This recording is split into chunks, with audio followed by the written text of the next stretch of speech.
¿Quién gana este debate? ¿Qué le pasa a la izquierda, Pablo Iglesias, esa obsesión con el franquismo? Fíjate, decir que la izquierda está obsesionada con el franquismo sería como decir que los partidos políticos alemanes están obsesionados con el nazismo. La proposición de ley de la izquierda plural la votaron todos los partidos de la Cámara, menos la derecha española, menos el Partido Popular y Unión Progreso y Democracia. Todos los demás, incluidos partidos de derechas como el Partido Nacionalista Vasco y Convergencia y Unió, votaron a favor. Y yo creo que aquí hay una cosa que hay.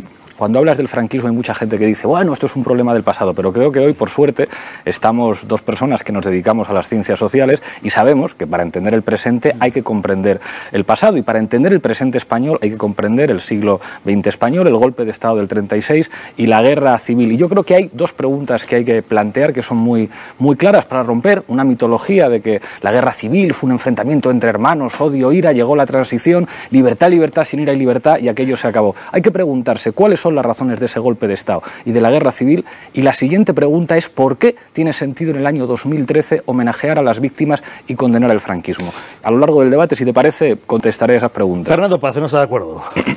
No, es evidente que la izquierda española tiene un problema muy serio con el pasado, tiene un problema muy serio con el franquismo, básicamente porque los que salen condenando en esas atalayas públicas el franquismo, pretenden que se haga, son gente como el señor Centella, que es comunista y que ha dicho públicamente que no tiene que pedir el Partido Comunista perdón por nada, ¿no? Está en una situación un poco delicada para exigir perdón a los demás. Y fundamentalmente porque la izquierda, en general y concretamente la izquierda española, tiene una fabulosa capacidad para el odio y para el rencor, y se han quedado en el Ebro. El problema es que ellos hicieron todo lo posible por procurar el estallido de una guerra civil, finalmente lo consiguieron, esa guerra la perdieron y se la ganó don Francisco Franco, y podrán pasar siglos que seguirán para arriba y para abajo con la cuestión de Franco, porque como no pueden dar marcha atrás a la historia, lo que les queda es tratar de reinventarla orwellianamente mediante una serie de disposiciones legales, etcétera, como la inicua ley de memoria histórica, que no sé qué hace el Partido Popular, que todavía no la ha derogado. ¿Quién está ganando este debate? ¿Ustedes qué opinan? Si creen que es Fernando Paz, 905-810-811. Si por el contrario opinan que la ventaja en el debate la está llevando Pablo Iglesias, 905-810-812. ¿Qué él tiene que responder? Fíjate, la guerra civil española y el golpe de Estado del 36 es una reacción de los que dominaban en este país. Es un poder de clase. Las clases dominantes que en febrero de 1936 pierden el poder político y temen por primera vez perder el poder económico. Venía de atrás, ¿eh? Desde el 31 ya conspiraban los monárquicos, en el 32 lo intenta Sanjurjo, recuperan el poder político por un momento, pero en el 36 dejan de ser demócratas la derecha española cuando entienden que pueden perder el poder económico. Después llega la guerra civil, llaman en su ayuda nada más y nada menos que al señor Adolfo Hitler y al señor Benito Mussolini. El fascismo en serio no es lo que dice el Partido Popular, que dice son nazis los de la paz, son nazis los que protestan, son nazis los que dan un tartazo a la señora Barcina. No, no, no. El fascismo de verdad, el fascismo en serio es lo que conocemos en este país, con el apoyo de los nazis y con el apoyo del fascismo italiano. Y a partir de eso se instala en España un mecanismo, que es el mecanismo del miedo, que es lo que explicará el retraso de este país con respecto a Europa y lo que explicará también el comportamiento timorato de los partidos durante la transición y lo que explica también una casta de ricos que defienden sus intereses y que siguen enriqueciéndose no porque sean emprendedores, sino a costa del Estado. Esos ricos tienen mucho que ver con los estafadores que ahora son los responsables de la crisis, porque hay una cosa que dice la derecha española que es terrible. Piensan que se puede ser demócrata sin ser antifascista, y no se puede ser demócrata sin ser antifascista. Bueno, has hecho una mezcla, digamos, casi una interpretación de manual, ¿no? Ya sabida y consabida, donde has mezclado algunas cosas que son verdad con otras que son manifiestamente falsas. Por ejemplo, claro que hay que ir a las raíces del golpe del 18 de julio. Es decir, cuando se da un golpe militar, cuando se da un golpe de Estado, no necesariamente se provoca una guerra civil. El 23 de febrero hubo un golpe de Estado y no se provocó una guerra civil. Se provoca una guerra civil porque, como escribió Stanley Payne, para medio país era más peligroso no sublevarse que hacerlo. Se provocó una guerra civil porque llegó al poder quien ya se había sublevado en numerosas ocasiones con el poder y contra el poder, y por tanto está en las peores condiciones posibles para exigirle a nadie que pida disculpas, porque recuerdo que esos partidos políticos, los que están pidiendo ahora la condena del franquismo, se sublevaron en 1917, se sublevaron en 1930, se sublevaron otra vez en 1900, perdieron unas elecciones y por tanto, como dijo Salvador de Madariaga, que era republicano, tras la Revolución de Asturias de 1934 la izquierda española perdió hasta la sombra de autoridad moral para condenar el alzamiento de 1936. En cuanto a las afirmaciones que has hecho acerca del fascismo, son meras mistificaciones. Hitler no tuvo ningún interés en la guerra de España. Las actas de Hossbach de noviembre de 1937 demuestran cuál era el interés de Adolf Hitler en España, que era el de probar armas y el de crear un conflicto en la zona suroccidental europea que atrajese el interés de Francia, de Gran Bretaña y de Italia para poder él hacer y deshacer en Centro Europa, como se demostró 6 meses después, 5 meses después en el caso de Austria y un poquito después en el caso de los Sudetes y posteriormente de Checoslovaquia. Por tanto, lo que has explicado es simplemente una mistificación histórica, bueno, con la referencia clásica de la lucha de clases, que permíteme decirlo, está muy superado. Hay otros factores que entraron en la guerra civil que son decisivos, como por ejemplo el religioso, o el hecho de que una gran parte de la población percibía la agresividad de la izquierda, una agresividad continua que se había concretado. Si pensamos que en 75 años la izquierda ha asesinado a 4 presidentes de gobierno, la izquierda española, a unos 7.000 sacerdotes, a unos 60.000 españoles por su condición de católicos, evidentemente media España temía desaparecer. Era aquello que dijo Gil Robles de media España que no se resigna a morir, y naturalmente que se sublevaron el 18 de julio. Lo que merece la condena es la situación que provocó ese 18 de julio. ¿Por qué media España tuvo que ir al 18 de julio? Me encanta discutir contigo porque es verdad que no escondes la cabeza, y es una cosa valiosa discutir con alguien que justifica el golpe y se identifica con uno de los dos bandos. Ser antifascista y discutir con alguien que no lo es, creo que es algo valioso. Lo de que la guerra civil es un proyecto de clase, que la sublevación defiende unos intereses de clase, no lo digo yo, lo dice la historiografía más respetada sobre la guerra civil, desde el señor Paul Preston, pasando por Ángel Viñas, pasando por Julio Aróstegui, y el mito de octubre del 34 es una cosa que queda deshecha desde que en el año 63 el señor Herbert Southworth publica un libro que conoces porque eres historiador, que se llama El mito de la cruzada de Franco, editado por Ruedo Ibérico. No, es uno de los libros más citados por la historiografía seria, no por la historietografía que dice Rey Tapia, que escriben los Pío Moa o los César Vidal. Y el problema, fíjate, en los países decentes, en los países... Déjame acabar, yo no te he interrumpido. El mito de que la guerra civil fue provocada por las organizaciones de la clase obrera. Sí. Ese es uno de los mitos del franquismo. El mito de la amenaza comunista, que querían hacer una revolución, es un mito, y lo han demostrado los historiadores. El bando antifascista de la guerra civil se identificaba con lo que las personas decentes hoy en día entienden por democracia. Un sistema en el que se elige a los representantes, un sistema más redistributivo, un sistema en el que las mujeres puedan votar, un sistema que proteja los derechos civiles y las libertades públicas. Exactamente lo contrario que se hizo durante el franquismo. Y los países decentes homenajean a los héroes de la resistencia. Los héroes de la resistencia antinazi, muchos de ellos comunistas, reciben honores de Estado en los países decentes, en los países en los que el bando decente ganó la guerra civil. El problema es que en el nuestro ganaron los discípulos de Hitler. Sin la presencia de los alemanes y los italianos no se hubiera podido trasladar el ejército de África. Hay que ser respetuoso con las víctimas, porque el bombardeo de Guernica, que es una barbaridad, lo lleva a cabo la Legión Cóndor. Pero hombre, ¿cómo que no es verdad el bombardeo de Guernica o el traslado de tropas? Eres historiador, soy profesor, o sea, no estoy discutiendo con Alfonso Rojo, te tengo un respeto, pero si eres historiador... Déjame, el bombardeo de Guernica es un mito construido en Inglaterra por el Times para justificar un programa de rearme contra Alemania, porque en 1937 fundamentalmente el Partido Laborista se oponía a ese rearme. En la mano derecha, el amigo de Chamberlain, del primer ministro, es el que crea la propaganda en torno a Guernica. Hoy sabemos que murieron 115 personas. Era una ciudad de frente y era una ciudad en la que había industrias de guerra. Quien comienza el bombardeo de la guerra civil española contra la población civil es la República, es el Frente Popular. Son los primeros que bombardean las plazas del norte de África. Tenemos el bombardeo de Cáceres, tenemos el bombardeo de Cabra. Nunca hablamos de esto porque habéis construido una serie de mitos que yo admito que han funcionado muy bien a nivel propagandístico. Oye, esto lo hacéis de cine, pero la realidad histórica es completamente diferente a lo que has enunciado y a lo que has dicho. En cuanto a la realidad histórica, el convoy de la victoria, que se llamó, no fue gracias a Alemania e Italia. No es verdad. Se pasó el estrecho desde antes de que llegaran los aviones y se pasó por mar. Deberías conocer la historia del dato, por ejemplo, del destructor. Es decir, eso no es cierto.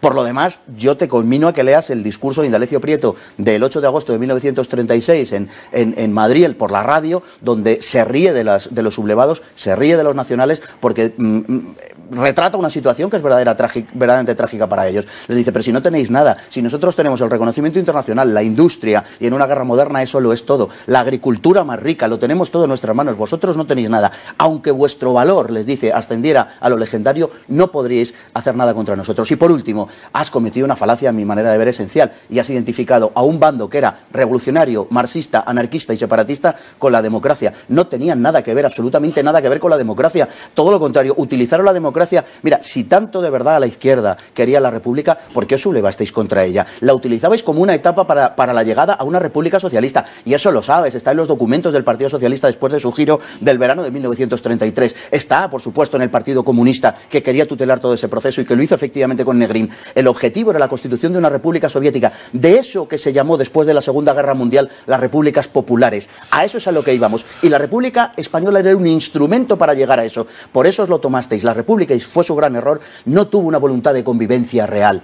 Era una república para los republicanos, ni para los demócratas ni para los españoles. ¿Quién cree que está ganando el debate? Si son partidarios de votar a favor de Fernando Paz, 905-810-811. Si creen que gana Pablo Iglesias, 905-810-812. Yo les planteo a nuestros debatientes hoy en el cara a cara, si realmente la izquierda no está obsesionada con el franquismo, ¿por qué se retiran las estatuas de Franco y no las de Largo Caballero, por ejemplo?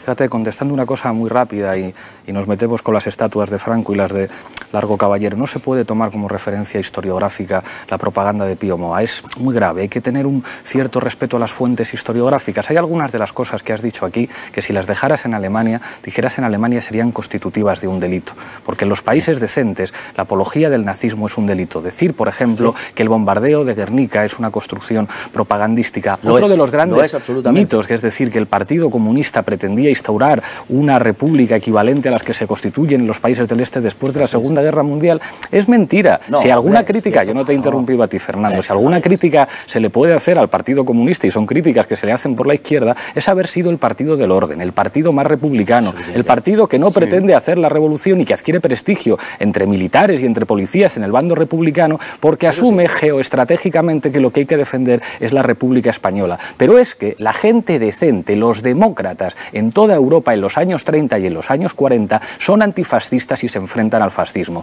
Y los partidos comunistas en Europa adquieren ese respeto y ese prestigio porque están en la vanguardia del enfrentamiento democrático contra los fascistas. Y con lo de la cuestión de las estatuas, es que la diferencia entre Indalecio Prieto y Largo Caballero es que Indalecio Prieto era un demócrata y el señor Francisco Franco era un dictador y un asesino. Por eso a los demócratas en las democracias se les hace estatuas y a los dictadores no se les hace estatuas. ¿Por qué no hay estatuas de Hitler en Alemania? Porque era un dictador. ¿Por qué no hay estatuas de Mussolini en Italia? Porque era un dictador. Y en este país, lo dije la última vez que estuve aquí, a la derecha española los pies le huelen a franquismo, a la derecha económica y a la derecha política. Cuando uno dice apellidos como Botín, como Marx, como Koplovich, eran las familias que se hicieron ricas durante el franquismo. Hay una anécdota maravillosa, el 23F, que cuenta José María Aguirre, que era el director de Banesto, que le preguntan en una entrevista, ¿usted qué tal durmió el 23F? Y yo, muy tranquilo, ganara quien ganara después del golpe de Estado, yo iba a seguir siendo el presidente de Banesto. Hay un chiste que se contaba cuando Aznar gobernaba en este país, que Franco se levanta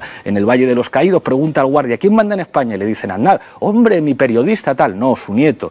¿Y quién es el portavoz del gobierno? Pío Cabanillas. Ah, mi ministro de Información, no, su hijo. Y Jesús Posadas, el hijo de un gobernador civil de Soria, y Mariscal de Gante, el hijo del jefe de la prensa del movimiento, y Fraga, que sigue mandando en Galicia. En este país hay una vinculación directa en la derecha con el franquismo, con una dictadura. Por eso tienen problemas para condenar el franquismo. Se podría decir, en el 2002 lo condenaron, claro, en el 2002 tenían todavía ese complejo con respecto a la derecha europea, pero es que ahora han salido del armario, en el peor sentido, y reconocen y se sienten orgullosos, como tú dices, de su pasado golpista, franquista y vinculado al nazismo. Y última cosa, en este país se han hecho homenajes a la División Azul hace semanas. Es un maldito escándalo. Que lo hagáis vosotros en Intereconomía está bien, porque no renegáis de vuestro pasado, sois sociológicamente y políticamente franquistas. Y yo encantado de discutir con vosotros, por eso le invitamos, pero no las autoridades Iglesias, de mi país. Por eso está usted invitado ante estas cámaras, señor Iglesias. Encantado de venir aquí a discutir. Porque buscamos la pluralidad y dejamos que con absoluta libertad, como usted está haciendo hoy esta noche, ¿verdad? Soy comunista y les invito a ustedes a que vengan a mi programa a debatir todas las veces necesarias. Entonces, no etiquete a este programa que pretende ser un foro de ideas donde escuchamos todos, a todas las personas que puedan venir. Es su turno de responder, don Fernando. Pues la verdad es que ha comentado tantas cosas, ha dicho, en fin, comparar a Indalecio Prieto con Franco. Indalecio Prieto dio un golpe de Estado y en sus memorias él lo reconoce, y no lo dice como un timbre de gloria, sino que se arrepiente de ello. Pero Indalecio Prieto reconoce que él dirige la operación de Asturias de 1934 y no habla de huelga general.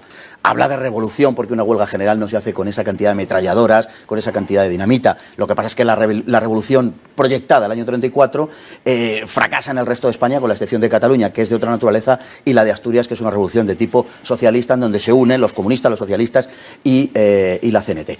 En cuanto a la comparación, pues mira, Franco fue el último que se rebeló en España. Es decir, aquí se había rebelado todo el mundo. Aquí se había rebelado un pequeño núcleo de militares en el año 32, que por cierto no tuvieron ningún seguimiento por parte de la derecha, lo cual demuestra cuál era la predisposición en general de la derecha en España. Nadie siguió Sanjurjo. Y por contra, aquí tenemos, por ejemplo, el Pacto de San Sebastián, que son luego el Gobierno Provisional de la República, que da un golpe de Estado en diciembre de 1930, un golpe de Estado militar en Jaca, en Huesca, que luego durante la Segunda República a los sublevados de Jaca se les dieron nombre a partir de ellos de parques, de escuelas, de centros públicos. Es decir, la República reivindicó a esos golpistas. Primero. En segundo lugar, las fuerzas que pretenden condenar esto, repito, son fuerzas golpistas, lo han sido siempre. No podemos comparar la situación en España con la situación en Alemania, es una barbaridad compararlo. Por otro lado, Mussolini sí tiene lápidas públicas, más de las que hay de Franco en España, y por cierto, Lenin en Rusia tiene unas cuantas estatuas. Lenin mató una cantidad de personas inmensamente mayor y tiene ahí su mausoleo. Incluso de Stalin quedan 2 estatuas en la Unión Soviética. Por tanto, hacer la comparación es absurda. Pero sobre todo es que la izquierda española carece de toda legitimidad para erigirse en juez, porque entre otras cosas a la vez es parte de ninguna época histórica. A mí en primer lugar me parece una mamarrachada, y lo tengo que decir así, que nosotros nos autoarroguemos la responsabilidad moral, la superioridad moral de enjuiciar otras épocas históricas. Me parece una solemne mamarrachada. Al final vamos a acabar discutiendo de Asurbanipal. O sea, esto es una tontería. Pero ya puestos a entrar en la memez en cuestión, desde luego, si alguien no tiene una categoría moral suficiente como para enjuiciar nuestro pasado, es la izquierda española, que se ha sublevado sistemáticamente. Repito, que ha asesinado a 4 presidentes de gobierno, que se ha sublevado en 3 ocasiones en su conjunto, que ha hecho timbre de gloria de esas sublevaciones. Veamos la propaganda que hacía la izquierda española entre 1934 y 1936, fundamentalmente dirigida por el Partido Comunista, pero no solo.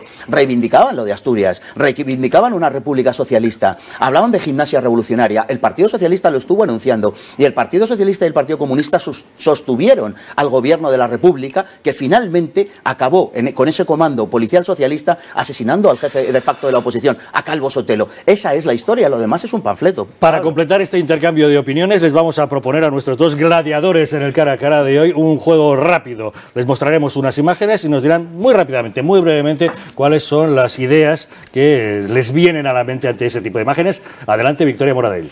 Efectivamente, Javier, vamos a comenzar a ver algunas imágenes. La primera de ellas va a aparecer ahora mismo en pantalla. Es la imagen de Franco. Bueno, Pablo Iglesias ya ha dicho que considera que es un dictador y un asesino. No sé si tiene algo más que decir. A ver, una rápida definición. Dictador y asesino, me quedo con eso. Fernando Paz. Pues se fue el jefe de Estado de España, bajo cuyo mandato se produjo la gran transformación de la historia de España. Continuamos con la siguiente imagen, la imagen de la pasionaria, expresidenta del Partido Comunista. Un ejemplo de dignidad para todos los españoles. Bueno, la vida de la pasionaria, la verdad es que es conmovedora, en cuanto a que fue un fiel esbirro de Moscú en todo momento, y lo único que puede glosarse de la vida de la pasionaria es que, al parecer, en sus últimos momentos de vida, confesó y se arrepintió de sus pecados, según una reciente biografía que ha salido del Padre Llanos. De sus pecados. Y Dios quiera que así sea. Continuamos con su sucesor, Santiago Carrillo. Un hombre controvertido, pero fundamental en la historia de este país. Santiago Carrillo es un genocida, es un asesino de masas. El cálculo de 5.000 muertos asesinados en Paracuellos es un cálculo moderado. En este momento hay identificados más de 4.500. Además liquidó a camaradas suyos, a gente del Partido Comunista, y se aprovechó de las circunstancias cambiantes de la política soviética para medrar, y es uno de los personajes sin duda más nefastos y además un criminal reconocido de la historia del siglo XX español. Bien, vamos a ver más imágenes. La siguiente es Carrero Blanco.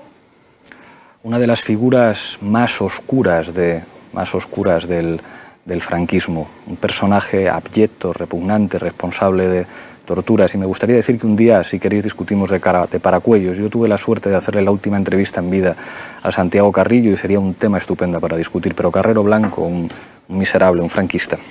¿Y para usted, Fernando Paz? Carrero Blanco fue un hombre que destacó básicamente por su lealtad a Franco y un hombre que, muerto el caudillo, no hubiera tenido probablemente un gran protagonismo político, pese a lo que se ha dicho, ¿no? Creo que Carrero, junto a algunos otros hombres, como el caso de Utrera Molina, como el propio Franco decía, eran unos auténticos monumentos vivos a la lealtad. Siguiente imagen, vamos a ver a Largo Caballero. ¿Qué opinión les merece? Un socialista brillante, también comprometido, quizá demasiado arrogante algunas veces, pero desde luego una de las cabezas más lúcidas del socialismo español. Uno de los grandes culpables de la Guerra Civil Española, sin la menor de las dudas. Un hombre que anunció la Guerra Civil, que dijo literalmente, si las derechas ganan las elecciones nosotros iremos a la Guerra Civil, pero que más allá de una declaración de este tipo fue quien protagonizó el giro hacia el bolchevismo del Partido Comunista a partir del verano del Partido Socialista, perdón, a partir del verano de 1933. Y por tanto culpable directísimo de esa radicalización del PSOE, sin la cual no hubiera sido posible la Guerra Civil. Y por último, ¿cuál es la primera palabra que se les viene a la cabeza cuando ven a Manuel Fraga? Un dictador franquista que firmó sentencias, un ministro franquista que firmó sentencias de muerte y que jamás condenó el franquismo. Una vergüenza para la democracia española. Un ministro de Franco que posteriormente lideró la derecha española durante un tiempo y que bueno, dio paso a quienes le sucedieron con mayor o menor brillantez. Bueno, pues este ha sido nuestro juego de las imágenes, con reflexiones rápidas, como ven, absolutamente antagónicas. Por ir cerrando, señor Iglesias, ¿es usted partidario de que el día 18 de julio, por ejemplo, se constituya como día oficial de la condena al franquismo? ¿Y por qué? Sea el 18 de julio, sea otro día, porque la propuesta de la Izquierda Plural dejaba abierto cualquier otra fecha, creo que este país tiene una deuda con los antifascistas y con los demócratas. A las víctimas del bando del fascismo han sido homenajeadas y recordadas hasta la saciedad. Este país tiene una deuda con los demócratas, con el antifascismo y, por supuesto, ojalá nuestros niños en las escuelas pudieran sentirse orgullosos del pasado democrático y revolucionario, porque la revolución tiene que ver con la democracia de sus abuelos y se les pudiera homenajear en público, por supuesto. Es la opinión de Pablo Iglesias. Fernando Paz, ¿le gustaría a usted que un día al año se celebrase algo así, día oficial de condena al franquismo? Bueno, el 18 de julio antiguamente era durante la época de vida del caudillo, se celebraba e incluso se instauró una paga, de la que se beneficiaron todos los españoles y todavía lo siguen haciendo. Y creo que es una fecha que efectivamente es una efeméride que hay que recordar y que no deberíamos olvidar. Es una de las grandes fechas de la historia de España, sin duda ninguna. Lo que hay que tratar de evitar es que se produzcan los hechos que antecedieron a ese 18 de julio y eso sí que es lo verdaderamente condenable. Pues muchas gracias, don Fernando Paz. Un placer. Cerramos nuestro gatómetro de urgencia. Ven que finalmente Fernando Paz ha obtenido un 59,2% de los votos frente a Pablo Iglesias un 40,7% de los votos. 40,7 en Intereconomía. No está mal, no es está una nada victoria. Mal. Como ve aquí, tiene libertad para votar absolutamente quien quiera. Cada uno desde su teléfono, no está sometido Se está a ningún cambiando tipo... de bando la mitad de la audiencia. Es no, tremendo. es que se está